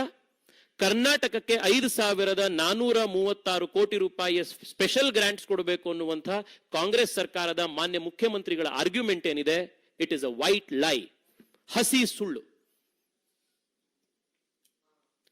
ಸಂವಿಧಾನದ ಆರ್ಟಿಕಲ್ 281 ನಲ್ಲಿ ಫೈನಾನ್ಸ್ ಕಮಿಷನ್ ಕೊಡುವಂತಹ ರೆಕಮೆಂಡೇಶನ್ಸ್ಗಳು ಕೇಂದ್ರ ಸರ್ಕಾರ ಕಂಪಲ್ಸರಿಯಾಗಿ ಪಾಲಿಸಬೇಕು. ಪಾಲಿಸಿರೋದ್ರ ಬಗ್ಗೆ ಪಾರ್ಲಿಮೆಂಟ್ ನಲ್ಲಿ ರಿಪೋರ್ಟ್ ನ ಕೊಡಬೇಕು ಅನ್ನುವಂಥ ಒಂದು ಕಾನ್ಸ್ಟಿಟ್ಯೂಷನಲ್ ಮ್ಯಾಂಡೇಟ್ ಇದೆ. ನಾನು ಮತ್ತೆ ರಿಪೀಟ್ ಮಾಡ್ತೀನಿ. ಆರ್ಟಿಕಲ್ 281 ನಲ್ಲಿ ಫೈನಾನ್ಸ್ ಕಮಿಷನ್ ಮಾಡುವಂತಹ ರೆಕಮೆಂಡೇಶನ್ಸ್ ಗಳನ್ನ ಕೇಂದ್ರ ಸರ್ಕಾರ ಜಾರಿಗೆ ತರಬೇಕು. ಜಾರಿಗೆ ತಂದಾದ ನಂತರದಲ್ಲಿ ಯಾವ ರೀತಿ ಇಂಪ್ಲಿಮೆಂಟ್ ಮಾಡಿದೀರಾ ಅನ್ನುವಂಥ ಆಕ್ಷನ್ ಟೇಕನ್ ರಿಪೋರ್ಟ್ ಅನ್ನ ಪಾರ್ಲಿಮೆಂಟ್ಗೆ ಸಬ್ಮಿಟ್ ಮಾಡಬೇಕು ಅನ್ನುವಂಥ ಕಾನ್ಸ್ಟಿಟ್ಯೂಷನಲ್ ಮ್ಯಾಂಡೇಟ್ ಆರ್ಟಿಕಲ್ 281 ನಲ್ಲಿದೆ. ನಾನು ಮುಖ್ಯಮಂತ್ರಿಗಳಿಗೆ ಇವತ್ತು ಸವಾಲ್ ಹಾಕ್ತೇನೆ. ಅಕಸ್ಮಾತ್ ಏನಾದ್ರೂ ನೀವು ಹೇಳೋ ಪ್ರಕಾರ ಫೈನಾನ್ಸ್ ಕಮಿಷನ್ ನ ಫೈನಲ್ ರಿಪೋರ್ಟ್ ನಲ್ಲಿ ಸ್ಪೆಷಲ್ ಗ್ರಾಂಟ್ ಕರ್ನಾಟಕ ಕೊಡಬೇಕು ಅನ್ನುವಂಥ ಶಿಫಾರಸ್ ಇದ್ದ ಪಕ್ಷದಲ್ಲಿ, ಕೇಂದ್ರ ಸರ್ಕಾರ ಅದನ್ನ ಮಾಡಿದಿದ್ದ ಪಕ್ಷದಲ್ಲಿ, ನೀವು ಆರ್ಟಿಕಲ್ 281 ವಯೋಲೇಷನ್ ಆಗಿದೆ ಅನ್ನುವಂಥ ಕಾರಣಕ್ಕೆ ಸುಪ್ರೀಂ ಕೋರ್ಟಿಗೆ ಹೋಗ್ಬೋದು. ಆದ್ರೆ ನೀವು ಸುಪ್ರೀಂ ಕೋರ್ಟಿಗೆ ಹೋಗ್ತಾ ಇಲ್ಲ, ಜಂತರ್ ಮಂತರಿಗೆ ಬರ್ತಾ ಇದ್ದೀರಿ. ಯಾಕೆಂದ್ರೆ ನಿಮಗೆ ನ್ಯಾಯ ಬೇಕಾಗಿಲ್ಲ, ನಿಮಗೆ ಅಭಿವೃದ್ಧಿ ಬೇಕಾಗಿಲ್ಲ, ನಿಮಗೆ ರಾಜಕೀಯ ಬೇಕಾಗಿದೆ. ಇನ್ನು 4ನೇ ಅಂಶ, ಮಾನ್ಯ ಮುಖ್ಯಮಂತ್ರಿಗಳು ಮಾಡಿರುವಂತಹ ಆರೋಪ, ಕರ್ನಾಟಕಕ್ಕೆ GST ಬಂದಾದ ನಂತರದಲ್ಲಿ ಪ್ರತಿ ವರ್ಷ ಲಾಸ್ ಆಗ್ತಾ ಇದೆ ಕರ್ನಾಟಕಕ್ಕೆ. GST ಬರೋದಕ್ಕಿಂತ ಮುಂಚೆ ನಮಗೆ ಜಾಸ್ತಿ ದುಡ್ಡು ಕರ್ನಾಟಕಕ್ಕೆ ಬರ್ತಾ ಇತ್ತು. GST ಬಂದಾದ ಮೇಲೆ ಕರ್ನಾಟಕಕ್ಕೆ ಅನ್ಯಾಯ ಆಗಿದೆ ಅನ್ನುವಂಥ ಆರೋಪ ಮುಖ್ಯಮಂತ್ರಿಗಳು ಮಾಡ್ತಾ ಇದ್ದಾರೆ. ಅದರ ಜೊತೆಗೇನೆ ಅವ್ರು ಮಾಡ್ತಾ ಇರುವಂತ ಮತ್ತೊಂದು ಆರೋಪ, ಏಕಾಏಕಿಯಾಗಿ GST ಅನ್ನ ಕಾಂಪನ್ಸೇಷನ್ ಅನ್ನ ಕೇಂದ್ರ ಸರ್ಕಾರ 5 ವರ್ಷ ಕೊಟ್ಟಿದ್ದು 5 ವರ್ಷ ಆಗಿದ ತಕ್ಷಣ ಏಕಾಏಕಿ ನಿಲ್ಲಿಸ್ಬಿಟ್ರು. ಇದು ಮುಖ್ಯಮಂತ್ರಿಗಳ 2ನೇ ಆರೋಪ.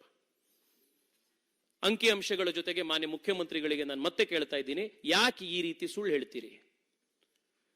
ಕರ್ನಾಟಕಕ್ಕೆ 2017-18 GST ಶುರುವಾದ ನಂತರದಲ್ಲಿ 31,900 ಕೋಟಿ 17-18 ನಲ್ಲಿ ಬಂದಿದ್ದು, 18-19 ನಲ್ಲಿ 55,356 ಕೋಟಿ ಬಂದಿದ್ದು, 19-20 61,900 ಕೋಟಿ ಬಂದಿದ್ದು, ಫೈನಾನ್ಷಿಯಲ್ ಇಯರ್ 2021 ನಲ್ಲಿ 73,000 ಕೋಟಿ ಬಂದಿದ್ದು, ಫೈನಾನ್ಷಿಯಲ್ ಇಯರ್ 21-22 ಅಲ್ಲಿ 82,000 ಕ್ರೋರ್ಸ್ ಬಂದಿದ್ದು.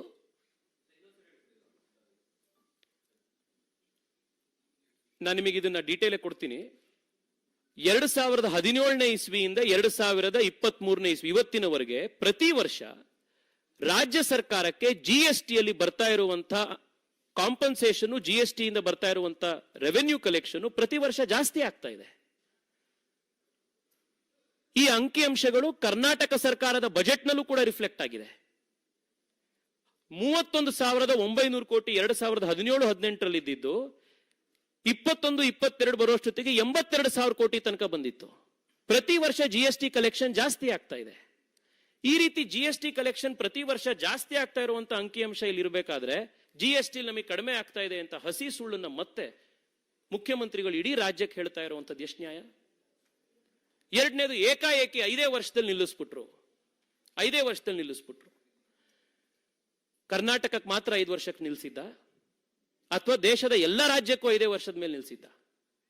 ಯಾಕೆ 5 ವರ್ಷಕ್ಕೆ ನಿಲ್ಲಿಸಿದ್ದು? ಜಿಎಸ್ಟಿ ಕಾನೂನನ್ನ 2017ರಲ್ಲಿ ಇಂಟ್ರೊಡ್ಯೂಸ್ ಮಾಡಿದಾಗ್ಲೇನೆ ಜಿಎಸ್ಟಿ ಆಕ್ಟ್ ನಲ್ಲೇನೆ ಎಲ್ಲಾ ರಾಜ್ಯಗಳಿಗೂ ಕೂಡ 5 ವರ್ಷಗಳವರೆಗೆ ನಾವು ರೆವೆನ್ಯೂ ಕಾಂಪನ್ಸೇಷನ್ ಕೊಡ್ತೀವಿ ಅಂತಿತ್ತು. 5 ವರ್ಷದ ತನಕ ಪ್ರತಿ ವರ್ಷ ರಾಜ್ಯ ಸರ್ಕಾರಕ್ಕೆ ಕಾಂಪನ್ಸೇಷನ್ ಬಂದಿದೆ. ಉತ್ತರ ಪ್ರದೇಶಕ್ಕೂ ಇವತ್ತು ನಿಂತಿದೆ, ಮಹಾರಾಷ್ಟ್ರಕ್ಕೂ ನಿಂತಿದೆ, ತಮಿಳುನಾಡು ಕರ್ನಾಟಕಕ್ಕೂ ನಿಂತಿದೆ. 5 ವರ್ಷ ಕಂಪ್ಲೀಟ್ ಆಗಿರೋದ್ರಿಂದ ಕಾನೂನಾತ್ಮಕವಾಗಿ ಅದು ನಿಂತಿದೆ. ಕರ್ನಾಟಕಕ್ಕೆ ಮಾತ್ರ ಜಿಎಸ್ಟಿ ನಿಲ್ಲಿಸಿದರೆ, ಕಾಂಪನ್ಸೇಷನ್ ನಿಲ್ಲಿಸಿದರೆ ಅಂತ ಹೇಳುವಂಥದ್ದು ಮತ್ತೊಂದು ಹಸಿ ಸುಳ್ಳು. ಇನ್ನು ಮಾನ್ಯ ಮುಖ್ಯಮಂತ್ರಿಗಳು ಮಾಡಿರುವಂತ ಇನ್ನೊಂದು ಮಹತ್ತರವಾದಂತ ಆರೋಪ ಅಂತಂದ್ರೆ, ಕರ್ನಾಟಕ ಮಹಾರಾಷ್ಟ್ರದ ನಂತರ, ದೆಹಲಿ ನಂತರ ಅತಿ ಹೆಚ್ಚು ತೆರಿಗೆಯನ್ನು ಕೇಂದ್ರ ಸರ್ಕಾರಕ್ಕೆ ಕೊಡುತ್ತೆ. ಆದ್ರೆ ನಮಗೆ ಬರ್ತಾ ಇರುವಂತಹ ವಾಪಸ್ಸು ತೆರಿಗೆ ಏನಿದೆ ಅದು ಬಹಳ ಕಡಿಮೆ ಇದೆ ಅಂತ.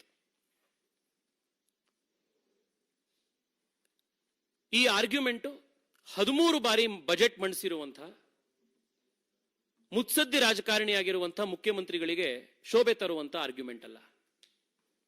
ನನ್ನ ಹಕ್ಕು ನನ್ನ ತೆರಿಗೆ ಅನ್ನುವಂಥ ಈ ಆರ್ಗ್ಯುಮೆಂಟ್ ಏನಿದೆ, ಇದು ದೇಶದ ಸಮಗ್ರತೆಯನ್ನ, ದೇಶದ ಸಂವಿಧಾನದ ಆಶಯವನ್ನ ಅರ್ಥ ಮಾಡ್ಕೊಳ್ದಲೇ ಮಾಡ್ತಾ ಇರುವಂತಹ ಆರ್ಗ್ಯುಮೆಂಟ್ ಇದು. ಒಂದು ಸಮಾಜದಲ್ಲಿ, ಒಂದು ಮನೆಯಲ್ಲಿ ಬೇರೆ ಬೇರೆ ಐತಿಹಾಸಿಕ, ಸಾಮಾಜಿಕ, ಆರ್ಥಿಕ ಕಾರಣಗಳಿಂದಾಗಿ ಕೆಲವರು ಮುಂದಿರ್ತಾರೆ, ಕೆಲವು ರಾಜ್ಯಗಳು ಹಿಂದಾಗಿರ್ತವೆ. ಎಲ್ಲರನ್ನ ಒಟ್ಟಿಗೆ ಸಮನಾಗಿ ತೆಗೆದುಕೊಂಡು ಹೋಗಬೇಕಾಗಿರುವಂಥದ್ದು ಕೇಂದ್ರ ಸರ್ಕಾರದ, ಎಲ್ಲ ರಾಜ್ಯಗಳನ್ನು ಸಮನಾಗಿ ತೆಗೆದುಕೊಂಡು ಹೋಗಬೇಕಾಗಿರೋದು ಕೇಂದ್ರ ಸರ್ಕಾರದ ಕರ್ತವ್ಯ. ಎಲ್ಲಾ ಜಿಲ್ಲೆಗಳನ್ನು ಕೂಡ ಸಮನಾಗಿ ತೆಗೆದುಕೊಂಡು ಹೋಗಬೇಕಾಗಿರೋದು ರಾಜ್ಯ ಸರ್ಕಾರದ ಕರ್ತವ್ಯ. ನರೇಂದ್ರ ಮೋದಿ ಅವರು ಅಧಿಕಾರಕ್ಕೆ ಬಂದ ಮೊದಲನೇ ದಿವಸದಿಂದನೇ ಸಬ್ಕಾ ಸಾಥ್ ಸಬ್ಕಾ ವಿಕಾಸ್ ಅಂತಂದ್ರು. ಸಬ್ಕಾ ವಿಕಾಸ್ ಸಬ್ಕಾ ಸಾಥ್ ಅಂದಾಗ ಅರ್ಥ ಯಾರು ಹಿಂದುಳಿದಿದಾರೋ ಅವ್ರನ್ನೂ ಕೂಡ ನಾವು ಮುಂದೆ ತೆಗೆದುಕೊಂಡು ಬರಬೇಕಾಗಿರುವಂತ ಪ್ರಯತ್ನ ಅಂತ. ಸಾಮಾಜಿಕ ನ್ಯಾಯ, ಸಾಮಾಜಿಕ ನ್ಯಾಯ ಅಂತ ಪ್ರತಿ ದಿವಸ ಭಾಷಣ ಮಾಡುವಂತ ಮುಖ್ಯಮಂತ್ರಿಗಳಿಗೆ, ಕಾಂಗ್ರೆಸ್ ಸರ್ಕಾರಕ್ಕೆ ಈ ಸಾಮಾಜಿಕ ನ್ಯಾಯ ಯಾಕೆ ಕಾಣ್ತಾ ಇಲ್ಲ?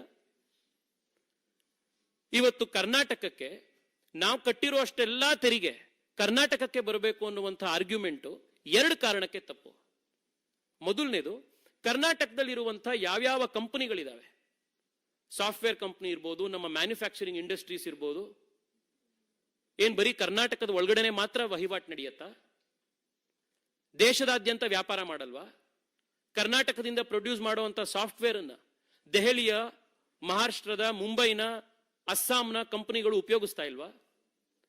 ಬೆಂಗಳೂರಿನಲ್ಲೋ, ಹುಬ್ಳಿಯಲ್ಲೋ, ಮೈಸೂರಿನಲ್ಲೋ ಮ್ಯಾನುಫ್ಯಾಕ್ಚರ್ ಮಾಡುವಂತ ಒಂದು ವಸ್ತುನ ಕರ್ನಾಟಕದ, ದೇಶದ ಬೇರೆ ಬೇರೆ ಭಾಗದಲ್ಲಿ ಇದ್ರ ವ್ಯಾಪಾರ ಆಗ್ತಾ ಇಲ್ವಾ? ಪ್ರತಿ ಬಾರಿನೂ ಒಕ್ಕೂಟದ ವ್ಯವಸ್ಥೆಯ ಚಾಂಪಿಯನ್ಸ್ ಗಳಂತೆ ಮಾತನಾಡುವಂಥವ್ರು ನಮ್ಮ ಹಕ್ಕು, ನಮ್ಮ ತೆರಿಗೆ ನಮ್ಮಲ್ಲೇ ಉಳಿಬೇಕು ಅನ್ನುವಂಥ ಆರ್ಗ್ಯುಮೆಂಟ್ ನ ಮಾಡಿದ್ರೆ ಇದು ನೀವೇ ಹೇಳುವಂತ ಒಕ್ಕೂಟದ ವ್ಯವಸ್ಥೆಯ ವಿರುದ್ಧ ಇಲ್ವಾ?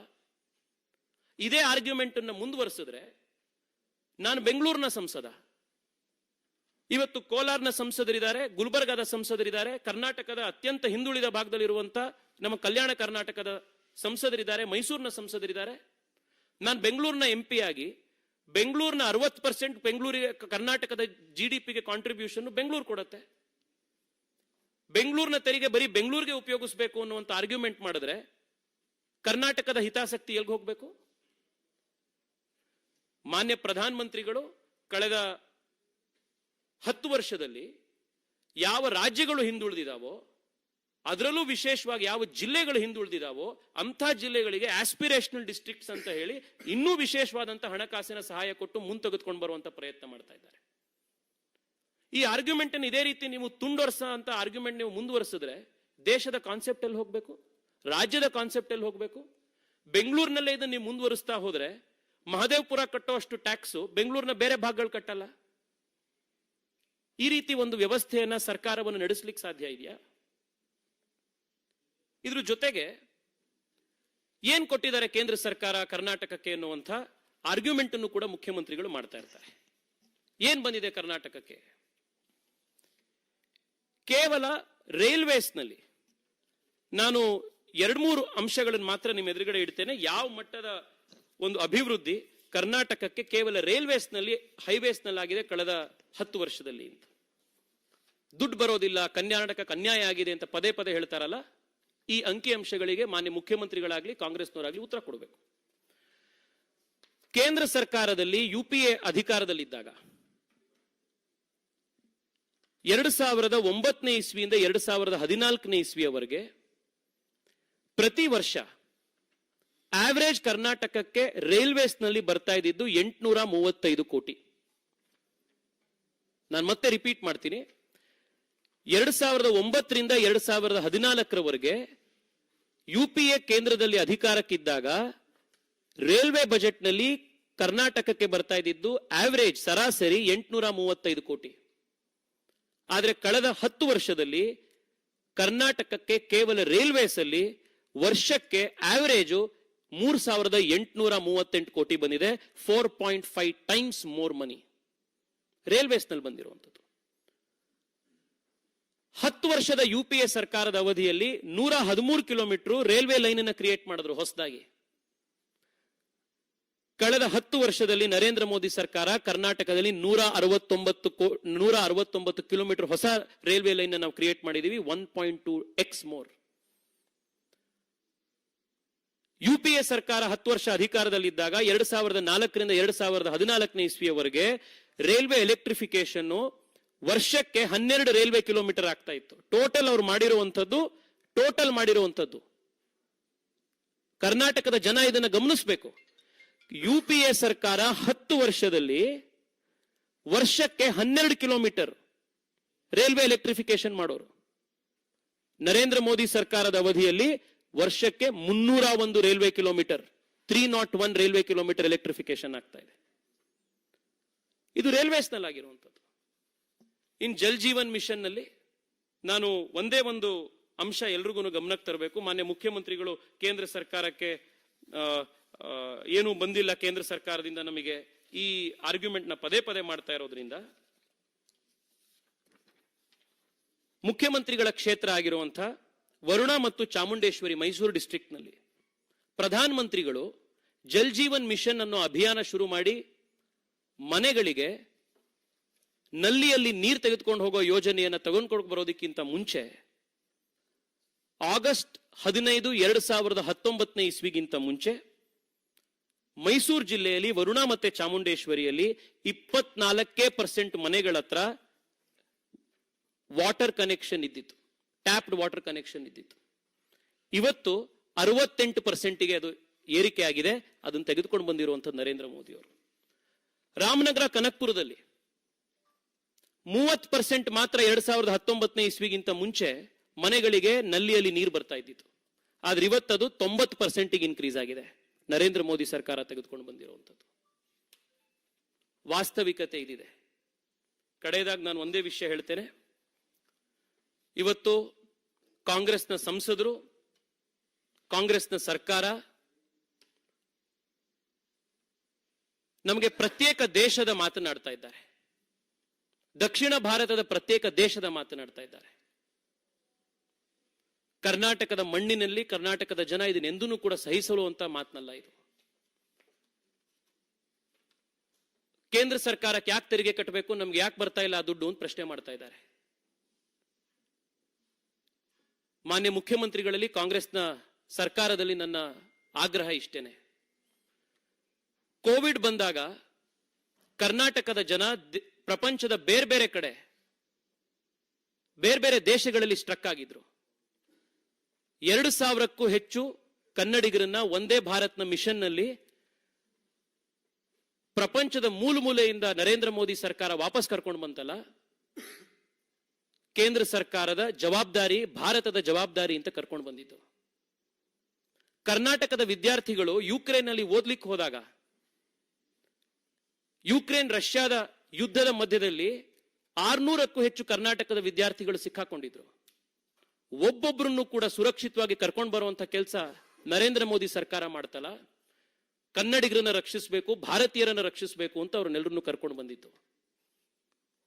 ಕರ್ನಾಟಕದ ಮಡಿಕೇರಿ ಇರ್ಬೋದು, ಬೆಳಗಾವಿ ಇರ್ಬೋದು, ನಮ್ಮ ಉತ್ತರ ಕರ್ನಾಟಕ ಭಾಗದಿಂದ ಸಾವಿರಾರು ಸಂಖ್ಯೆಯಲ್ಲಿ ಪ್ರತಿ ಮನೆಯಿಂದ ದೇಶಕ್ಕೋಸ್ಕರ ಸರ್ವಸ್ವ ತ್ಯಾಗ ಮಾಡೋದಕ್ಕೋಸ್ಕರ ಆರ್ಮಿ ಸೇರ್ಕೋತಾರಲ್ಲ ನಮ್ಮ ಯುವಕರು, ಅವ್ರಿಗೆ ಸಂಬಳ ಕೊಡ್ತಾ ಇರುವಂತ ಕೇಂದ್ರ ಸರ್ಕಾರದ ಹಣದಿಂದ ಸಂಬಳ ಹೋಗ್ತಿದೆಯಲ್ಲ, ಅವ್ರಿಗೆ ನೀವೇನು ಉತ್ತರ ಕೊಡ್ತೀರಿ?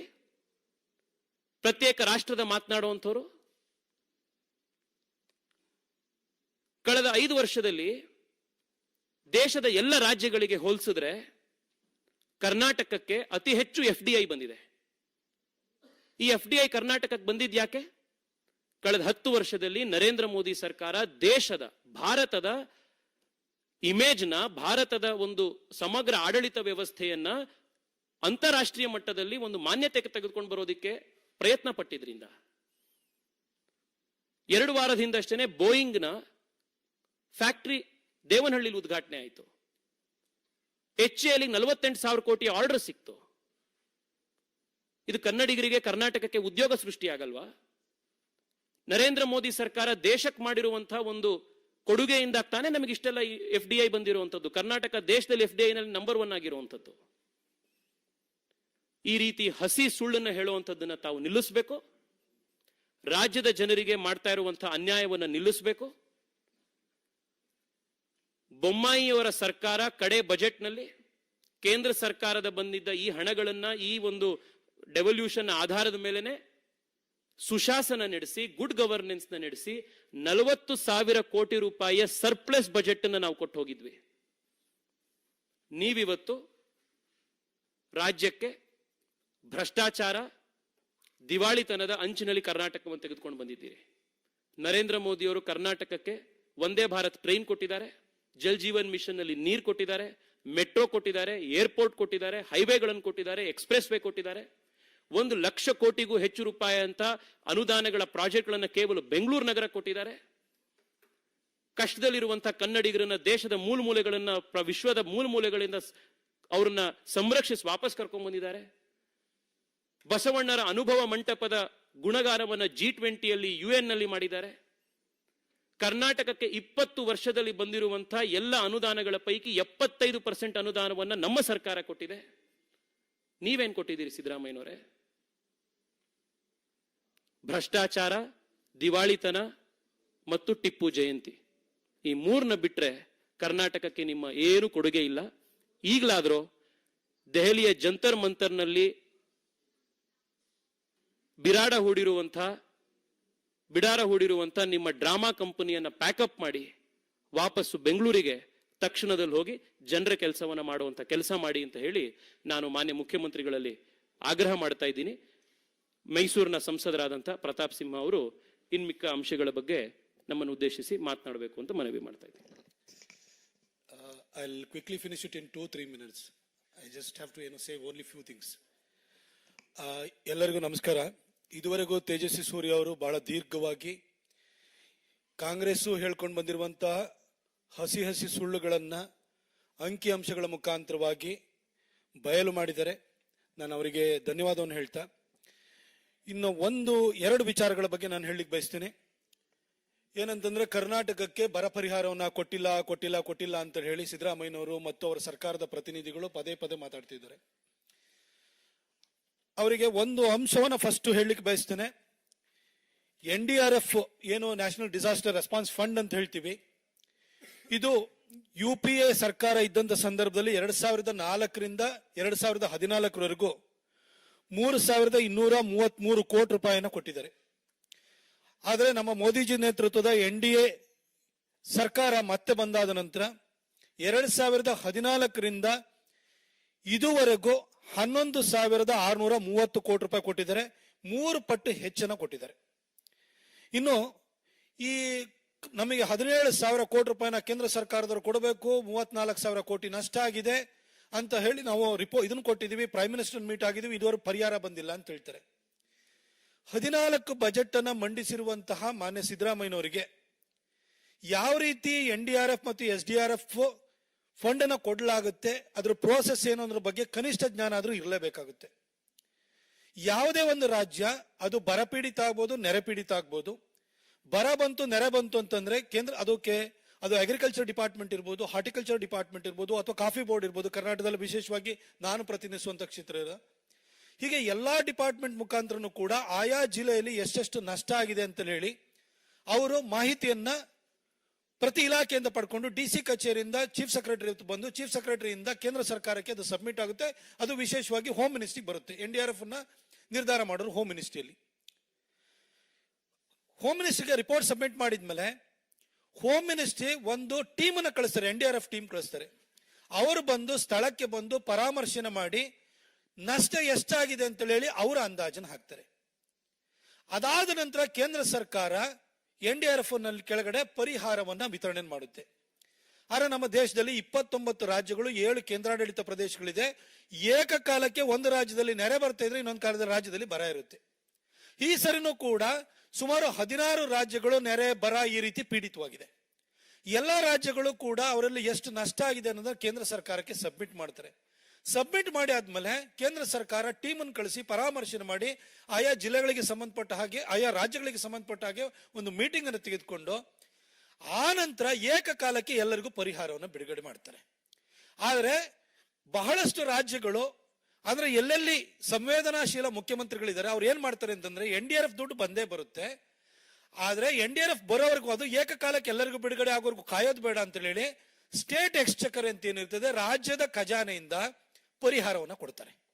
ಆನಂತರ ಕೇಂದ್ರ ಸರ್ಕಾರದ ಬಂದೇ ಬರುತ್ತೆ. ಬಂದಾದ ಕೂಡಲೇ ಅದನ್ನ ಅವ್ರು ಇಟ್ಕೊಳ್ತಾರೆ. ಆದ್ರೆ ಮಾನ್ಯ ಮುಖ್ಯಮಂತ್ರಿಗಳು 34,000 ಕೋಟಿ ನಷ್ಟ ಆಗಿದೆ, ಕೇಂದ್ರ ಸರ್ಕಾರ 17,000 ಕೋಟಿ ಕೊಡಬೇಕು, ನಾವು ರಿಪೋರ್ಟ್ ಸಬ್ಮಿಟ್ ಮಾಡಿದ್ವಿ ಅಂತ ಹೇಳ್ತಾರೆ. ಈ 34,000 ಕೋಟಿ ಅಂತ ಹೇಳಿ ಅಸೆಟ್ಸ್ NDRF ಟೀಮ್ ಬಂದಾದ್ಮೇಲೆ ಪ್ರಾಪರ್ ಅಸೆಸ್ಮೆಂಟ್ ಆಗುತ್ತೆ. ಆಯ್ತು, ಕೇಂದ್ರ ಸರ್ಕಾರ 50% 17,000 ಕೋಟಿ ಕೊಡಬೇಕು ಅಂತ ಹೇಳ್ತಾರಲ್ಲ, ಈ 17,000 ಕೋಟಿನ ರಾಜ್ಯ ಸರ್ಕಾರ ಕೊಡ್ಬೇಕಲ್ಲ. ಹಾಗಾದ್ರೆ ಆ 17,000 ಕೋಟಿ ರೂಪಾಯಿನಲ್ಲಿ ರಾಜ್ಯ ಸರ್ಕಾರ ಇಲ್ಲಿವರೆಗೆ ಎಷ್ಟು ಕೊಟ್ಟಿದೆ? 17,000 ಕೋಟಿ ರೂಪಾಯಿನ ಅವ್ರು ಕೊಡ್ಬೇಕಲ್ಲ. ಅವ್ರಿಗೆ ಅವ್ರು ಕೊಟ್ಟಿರೋದು ಜನವರಿ 7ನೇ ತಾರೀಕು ಕೇವಲ 105 ಕೋಟಿ ರೂಪಾಯಿ ಕೊಟ್ಟಿದ್ದಾರೆ. ಒಬ್ಬೊಬ್ರಿಗೆ 2,000 ರೂಪಾಯಿ ಕೊಡ್ತೀವಿ ಅಂತ ಹೇಳ್ತಿದ್ದಾರೆ. ಕೇಂದ್ರ ಸರ್ಕಾರ 17,000 ಕೋಟಿನೂ ಕೊಡ್ಬೇಕಂತೆ. ಇವರು 17,000 ಕೋಟಿನ ಇವ್ರು ಕೊಡ್ಬೇಕಲ್ಲ, ಅವ್ರು ಕೊಟ್ಟಿರೋದು 105 ಕೋಟಿ. ಇದು ಮಾನ್ಯ ಮುಖ್ಯಮಂತ್ರಿಗಳು ಯಾವ ರೀತಿ ಆತ್ಮದ್ರೋಹದ ಮಾತುಗಳನ್ನು ಆಡ್ತಾ ಇದ್ದಾರೆ, ಜನರನ್ನು ದಾರಿ ತಪ್ಪಿಸ್ತಾ ಇದ್ದಾರೆ ಅನ್ನೋದು ಇದರಲ್ಲಿ ಬಹಳ ಸ್ಪಷ್ಟವಾಗುತ್ತೆ. ಇನ್ನು ಒಂದು ವಿಚಾರ, ಮಹದಾಯಿ, ಮೇಕೆದಾಟು, ಅಪ್ಪರ್ ಭದ್ರಾ ಇದ್ರ ಬಗ್ಗೆ ಆಗಾಗ ಅವ್ರು ಮಾತಾಡ್ತಾ ಇರ್ತಾರೆ. ಅಪ್ಪರ್ ಭದ್ರಾ ಏನು, ಭದ್ರಾ ಮೇಲ್ದಂಡೆ ಯೋಜನೆಗೆ ನಾವು ಕಳೆದ ಬಜೆಟ್ ನಲ್ಲಿ 2023-24 ಬಜೆಟ್ ನಲ್ಲಿ ನಾವು ಕೊಟ್ಟಿರುವಂತ ಅನುದಾನ ಏನು ಘೋಷಣೆ ಮಾಡಿದ್ದು 5,300 ಕೋಟಿ ರೂಪಾಯಿ ಬರಬೇಕು, ಇನ್ನೂ ಬಂದಿಲ್ಲ, ಕೊಟ್ಟಿಲ್ಲ ಅಂತ ಹೇಳಿ ಸಿದ್ದರಾಮಯ್ಯನವ್ರು ಹೇಳ್ತಿದ್ದಾರೆ. ಆದ್ರೆ ಸಿದ್ದರಾಮಯ್ಯನವರಿಗೆ ವ್ಯವಸ್ಥೆ ಯಾವ ರೀತಿ ನಡೀತದೆ ಅಂತ ಗೊತ್ತಿರಬೇಕು. 5,300 ಕೋಟಿ ರೂಪಾಯಿನ ನಿಮಗೆ ತಗೊಂಡೋಗಿ ಖಜಾನೆ ಕಳಿಸ್ಬಿಟ್ಟು ಅದರಲ್ಲಿ ನೀವು ಪರ್ಸೆಂಟೇಜ್ ತಗೊಂಡ್ಬಿಟ್ಟು ಕಾಂಟ್ರಾಕ್ಟರ್ ಫಿಕ್ಸ್ ಮಾಡೋದಕ್ಕೆ ಕೊಡಲ್ಲ ಕೇಂದ್ರ ಸರ್ಕಾರ. ನೀವು ಅಪ್ಪರ್ ಭದ್ರಾ ಪ್ರಾಜೆಕ್ಟ್ ಅನ್ನ ನೀವು ಅಣೆಕಟ್ಟಿನ ಎತ್ತರವನ್ನ ಮಾಡೋದಕ್ಕೆ ನಿಮ್ಮ ಹತ್ರ ಡಿಸೈನ್ ರೆಡಿ ಮಾಡಿಕೊಂಡು ಅದಕ್ಕೆ ನೀವು ಕೇಂದ್ರ ಸರ್ಕಾರದ ಜಲಶಕ್ತಿ ಮಂತ್ರಾಲಯದಿಂದ 5,300 ಕೋಟಿ ಕೊಡ್ತೀವಿ ಅಂತ ಹೇಳಿದ್ರಲ್ಲ, ಕನ್ಸೆಂಟ್, ಅದರಿಂದ ಅನುಮತಿಯನ್ನು ಪಡ್ಕೊಂಡು ನೀವು ಟೆಂಡರ್ ಫ್ಲೋಟ್ ಮಾಡಬೇಕು. ಡಿಸೈನ್ ಇದ್ದಾದ್ಮೇಲೆ ಪ್ರಾಪರ್ DPR ಇಟ್ಕೊಂಡು ನೀವು ಟೆಂಡರ್ ಫ್ಲೋಟ್ ಮಾಡಿ, ಟೆಂಡರ್ ನಲ್ಲಿ ಟೆಕ್ನಿಕಲ್ ಎಲ್ಲ ಫೈನಾನ್ಷಿಯಲ್ ಇವ್ಯಾಲ್ಯೂಯೇಷನ್ ಎಲ್ಲ ಬಿಡ್ ಆದ ನಂತರ ಕೇಂದ್ರ ಸರ್ಕಾರ ಮೊದಲನೇ ಹಂತದಲ್ಲಿ ಎಷ್ಟು ಕೊಡಬೇಕು ಅದನ್ನ ಕೇಂದ್ರ ಸರ್ಕಾರ ರಿಲೀಸ್ ಮಾಡುತ್ತೆ. ಸರ್, ಫಸ್ಟ್ ಡಿಸೈನ್ ನ ಫೈನಲೈಸ್ ಮಾಡಿ DPR ಇಟ್ಕೊಂಡು ಟೆಂಡರ್ ಕರೆಯೋ ಕೆಲಸ ಮಾಡಿ. 5,300 ಕೋಟಿ ರೂಪಾಯಿನ ನಾವಿಲ್ಲಿ ಬಿಜೆಪಿಯ ಸಂಸದರಿದ್ದೀವಿ, ನಾವು 25 ಜನ ಸಂಸದರಿದ್ದೀವಿ, ನೀವು ತಲೆ ಕೆಡಿಸ್ಕೊಳ್ಬೇಡಿ. ನಿಮ್ಗೆ 5,300 ಕೋಟಿ ರೂಪಾಯಿ 5 ರೂಪಾಯಿನೂ ಕಮ್ಮಿ ಆಗಲ್ಲ, ಅಷ್ಟನ್ನು ಕೂಡ ನಾವು ಕೊಡಿಸ್ತೀವಿ. ಆದ್ರೆ ಜನರನ್ನು ದಾರಿ ತಪ್ಪಿಸುವಂತ ಕೆಲಸ ಮಾಡಬೇಡಿ. ಇನ್ನ ಮೇಕೆದಾಟು, ಸಿದ್ದರಾಮಯ್ಯನವರು ಉಪಮುಖ್ಯಮಂತ್ರಿಗಳು ಇಬ್ಬರೂ ಕೂಡ ಏನು ಪಾದಯಾತ್ರೆ ಮಾಡಿ ಅಲ್ಲಿ ಬರಬೇಕಾದ್ರೂ ಎಲ್ಲಾರ್ಗು ಕೂಡ ಎಲ್ಲಾ ಅಭಿಷೇಕನು ಮಾಡಿಬಿಟ್ಟು ಅಲ್ಲಿ ಅವ್ರನ್ನ ಕರ್ಕೊಂಡು ಪಾದಯಾತ್ರೆ ಮಾಡಿದ್ರು. ಸರ್, ಇದು ಕಾವೇರಿ ಬೇಸಿನಲ್ಲಿ ಬರುತ್ತೆ. ಕಾವೇರಿ ಬೇಸಿನಲ್ಲಿ ನೀವು ಕೇರಳ, ಕರ್ನಾಟಕ, ತಮಿಳುನಾಡು, ಪಾಂಡಿಚೇರಿ ಇಷ್ಟೂ ರಾಜ್ಯಗಳನ್ನು ಕೂಡ ನಾವು ಒಟ್ಟಿಗೆ ತೆಗೆದುಕೊಂಡು ಹೋಗ್ಬೇಕಾಗುತ್ತೆ. ನೀವು ಮೇಕೆದಾಟು ಪ್ರಾಜೆಕ್ಟ್ ಬರೋ ಕಡೆ ನಿಮಗೆ ಅಲ್ಲಿ ಎನ್ವಿರಾನ್ಮೆಂಟಲ್ ಕ್ಲಿಯರೆನ್ಸ್ ಬೇಕು. ಎನ್ವಿರಾನ್ಮೆಂಟಲ್ ಕ್ಲಿಯರೆನ್ಸ್ DPR ಆಗಬೇಕು. ನೀವು ಪಕ್ಕದಲ್ಲಿರುವಂತ ಸ್ಟಾಲಿನಿಗೆ ಒಂದು ಫೋನ್ ಮಾಡಿ, ನಿಮಗೆ ಕೋಟ ಏನ್ ಕೊಡ್ಬೇಕು, ನಾವು 175 TMC ನೀರು ಅದನ್ನ ಕೊಡ್ತೀವಿ. ಎಕ್ಸೆಸ್ ವಾಟರ್ ಏನ್ ಬರ್ತದಲ್ಲ ಅದು ಹೋಗಿ ಸಮುದ್ರ ಸೇರೋದ್ರ ಬದಲು ನಾವು ಬೆಂಗಳೂರಿಗೆ ಕುಡಿಯೋ ನೀರಿಗೆ ನಾವು ಬಳಸ್ಕೊಳ್ತೀವಿ, ನಾವು ಡ್ಯಾಮ್ ಮಾಡ್ತೀವಿ, ಇದಕ್ಕೆ ತಗಾದೆ ತೆಗಿಬೇಡಿ ಅಂತ ಹೇಳಿ ನೀವು ಹೇಳ್ಕೊಳ್ಳಿ. ಈ ಇಂಡಿಯಾ ಅಲಯನ್ಸ್ ಅಂತ ಹೇಳ್ಬಿಟ್ಟು ಎಲ್ಲಾ ಕಡೆ ಕೈ ಹಿಡ್ಕೊಂಡು ನೀವು ಪೋಸ್ ಕೊಡ್ತಿರಲ್ಲ, ಒಂದು ಫೋನ್ ತಗೊಂಡ್ಬಿಟ್ಟು ತಗಾದೆ ತೆಗಿಬಿಡಿ ಅಂತೇಳಿ ಕೇಂದ್ರ ಸರ್ಕಾರ, ತಮಿಳುನಾಡಿನ ಅಬ್ಜೆಕ್ಷನ್ ಇರಬಾರ್ದು, ಅದಕ್ಕೆ ಸುಪ್ರೀಂ ಕೋರ್ಟ್ ನಲ್ಲೂ ಕೂಡ ಸುಪ್ರೀಂ ಕೋರ್ಟ್ ಮುಂದೆನೆ ಹೋಗ್ಬೇಕು. ಏನಾದ್ರೂ ತಕರಾರಿತ್ತು ಅಂತಂದ್ರೆ ಸುಪ್ರೀಂ ಕೋರ್ಟೇ ಅಲೋ ಮಾಡಲ್ಲ ಅದಕ್ಕೆ. ಅದು ಕಾವೇರಿ ವಾಟರ್ ಮ್ಯಾನೇಜ್ಮೆಂಟ್ ಅಥಾರಿಟಿ ಇದೆ, ಅದ್ರ ಮುಂದೆ ಹೋಗ್ಬೇಕಾಗುತ್ತೆ. ದಯವಿಟ್ಟು ಫಸ್ಟ್ ಸ್ಟಾಲಿನ್ ಅನ್ನ ನೀವು ಕನ್ವಿನ್ಸ್ ಮಾಡಿ. ಕೇಂದ್ರ ಸರ್ಕಾರ ಖಂಡಿತ ಅವಾಗ ಮಧ್ಯಸ್ಥಿಕೆ ವಹಿಸಿ ನಿಮಗೆ ಎನ್ವಿರಾನ್ಮೆಂಟಲ್ ಕ್ಲಿಯರೆನ್ಸ್ ಕೊಡ್ಸೋ ಕೆಲಸ, DPR ಗೆ ಪರ್ಮಿಷನ್ ಕೊಡ್ಸೋ ಕೆಲಸನ ನಾವು 25 ಸಂಸದರು ನಾವು ಮಾಡ್ತೀವಿ. ಫಸ್ಟ್ ಸ್ಟಾಲಿನ್ ಅನ್ನ ಕನ್ವಿನ್ಸ್ ಮಾಡೋ ಕೆಲಸನ ನೀವು ಮಾಡಿ ಅಂತ ಹೇಳ್ತೀನಿ. ತೇಜಸ್ವಿ ಅವರು ಬಹಳ ಸುದೀರ್ಘವಾಗಿ ಹೇಳಿದ್ದಾರೆ. ಇಂಗ್ಲಿಷ್ ಮಾಧ್ಯಮದವರು ಕೂಡ ಇದ್ದಾರೆ, ಹಾಗಾಗಿ ಅವರಿಗೆ ಅವರೇ ಒಂದು ಸ್ವಲ್ಪ ಸಣ್ಣ ಬ್ರೀಫಿಂಗ್ ಅನ್ನು ಕೂಡ ಮಾಡ್ತಾರೆ. Thank you.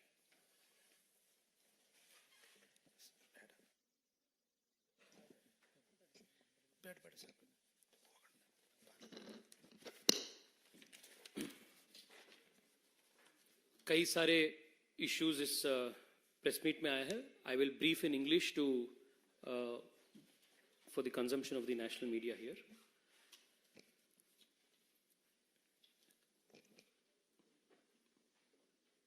Ever since the Congress government came to power in Karnataka, they have been making baseless and false allegations against the central government after realizing that they cannot fulfill the unrealistic guarantees that they had made to the people during the elections. The Chief Minister had promised 10 kgs of rice under the Annabhagya scheme, and the minute he realized that the state could not procure enough rice and fulfill the guarantee, he started blaming the center and specifically said that the Modi government has stopped the sale of rice to Karnataka alone to prevent the state from fulfilling the Annabhagya scheme. It was later, the claim was later busted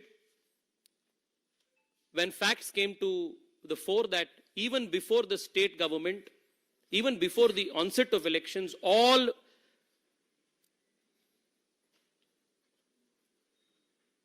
food grains to all states had to be procured from the open market.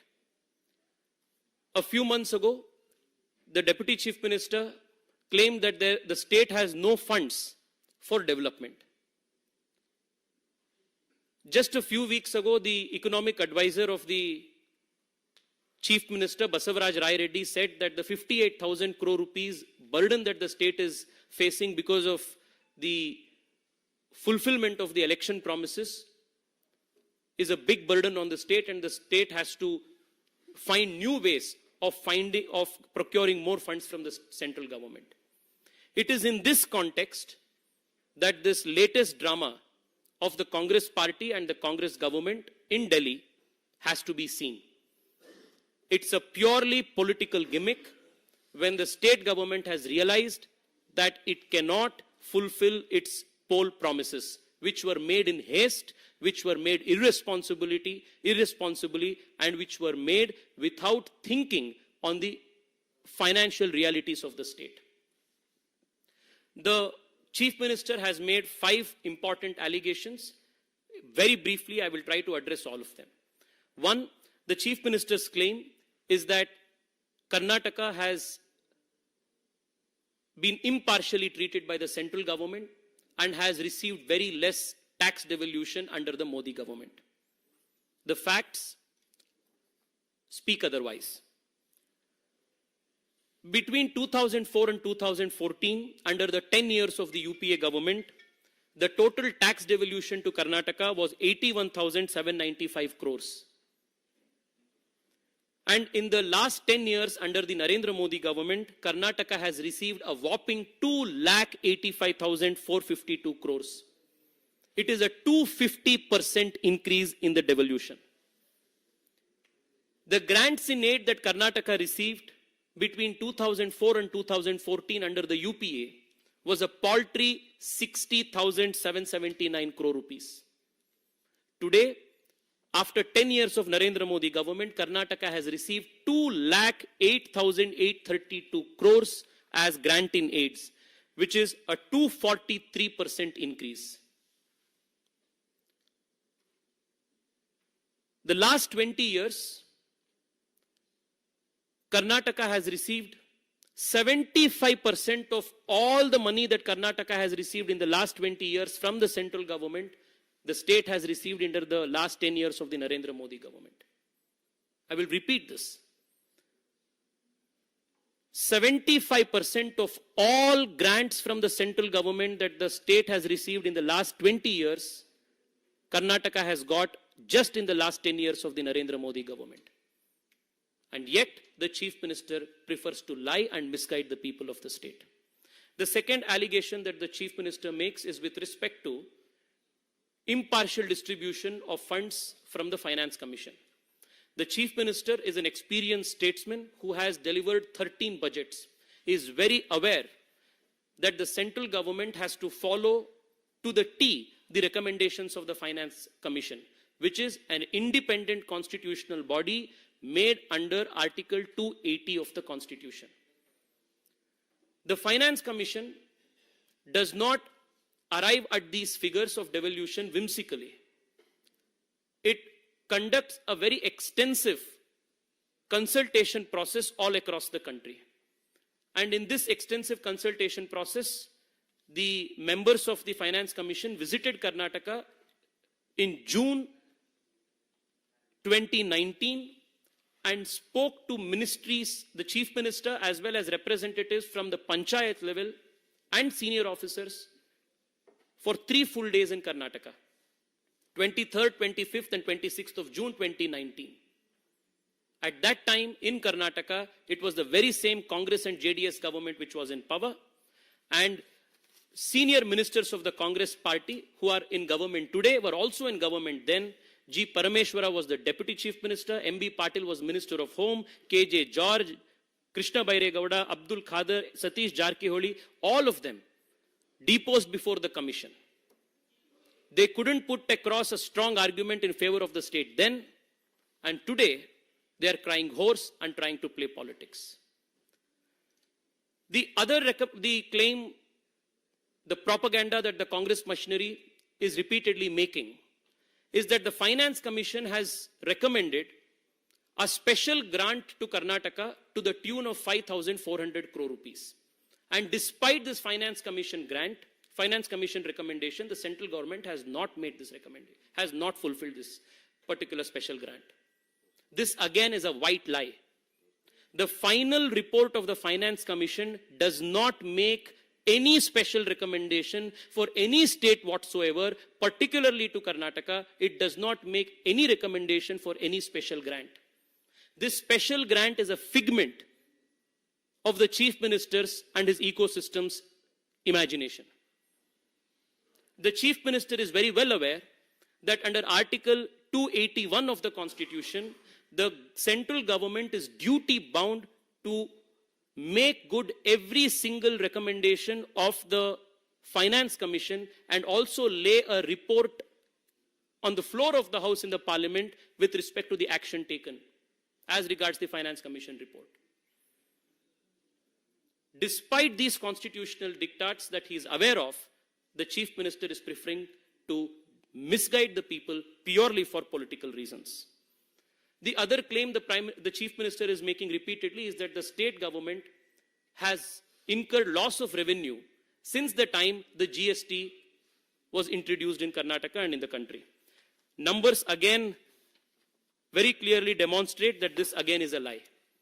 In 17-18, the tax devolution from GST that Karnataka received, the total revenue of the state was 31,974 crores. The last year, Karnataka has got 82,179 crores. Year on year, there has been an increase in the GST devolution and the GST, the revenue that the state has received. This again is a white lie. The other claim the Chief Minister has made is that the central government has whimsically and all of a sudden stopped GST compensation to Karnataka in just 5 years. The Chief Minister is very well aware that the GST Act mandates cessation of the compensation after 5 years. Yet he chooses to misguide the country. This cessation of compensation is not unique to Karnataka alone. Uttar Pradesh, Maharashtra, and every other state in India has stopped receiving GST compensation after a 5-year term because that is the mandate of the GST Act. Despite knowing all of these things, the Chief Minister and his machinery is fully indulged in petty politics. The other argument that the Chief Minister is making is that Karnataka is among the states which contributes the maximum to the central pool of revenue, and therefore we must get a proportionate devolution. That if we contribute 100 rupees to the center, we must get back 100 rupees. This argument is against the principle of federalism. This argument is against the principles enshrined in the Constitution, and this is a very, dare I say, an anti-national argument to make. I represent Bengaluru, and 60% of the state's revenue comes from my city of Bengaluru. So should this argument be extended to say that the revenue generated from Bengaluru must not be spent for the benefit of Mysuru, for benefit of Kalburgi, for benefit of Kolar? And are companies in Bengaluru or companies in Karnataka only conducting their business within the state or within the district? What has happened to the concept of one nation, one market? Isn't this large market that we have got a benefit for our companies? Aren't our companies earning revenues by making produces and services and sale of goods outside of the border of the state? So this is a very pernicious and a devious argument that the Chief Minister is and the Congress party is doing. I only want to conclude with this, that over the last 10 years, the Prime Minister has contributed immensely to the growth of the state. Multiple Vande Bharat trains, expressways, highways, airports, metros, irrigation projects, all have received great support from the Narendra Modi government to Karnataka. And when the people of the state were in distress, thousands of Kannadigas were rescued by the union government, by the central government, during the peak of COVID under the Vande Bharat mission. For those who are speaking of a separate nation for the South, a separate nationhood for Karnataka, what answer will you have to those 1,000 plus children who were rescued from Ukraine by the central government? Thousands of Kannadigas every year enroll themselves in the army, the salaries of which is borne by the central government. These Kannadigas go to the border and shed their blood, sweat for the protection of the nation of Bharat. How will you face these young people who make supreme sacrifice for Bharat, who hail from Karnataka? Over the last few years, Karnataka has been the state which has consistently achieved the distinction of the state attracting the highest FDI. Did this happen purely because of the state government's efforts? It was the central government's efforts of Make in India, of Skill India, of Digital India, of the Prime Minister's leadership of the country, which has brought so much of foreign direct investment to Karnataka. Just last week, the Prime Minister was in Karnataka, in Bengaluru, throwing open the Boeing factory. 48,000 crore orders were given to Karnataka's HAL, which is directly going to benefit the people of the state. When this is the scenario, for petty politics, unable to fulfill your promises, you are resorting to breaking the country. How different is this argument from the Tukde gang argument that was heard in the country a few years ago? I would conclude by asking the Chief Minister to please go back to Bengaluru along with his 130 MLAs, to please stop the drama that he is conducting in Delhi, to please go back to Bengaluru and start working for the people and stop politicking on such important and sensitive matters.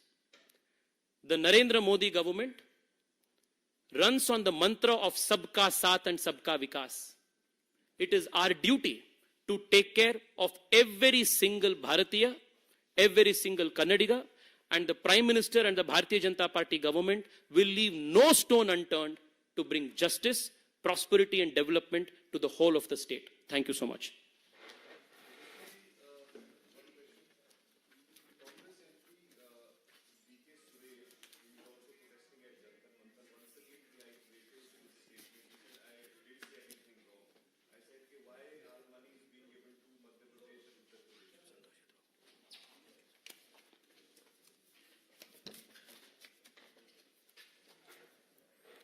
The Congress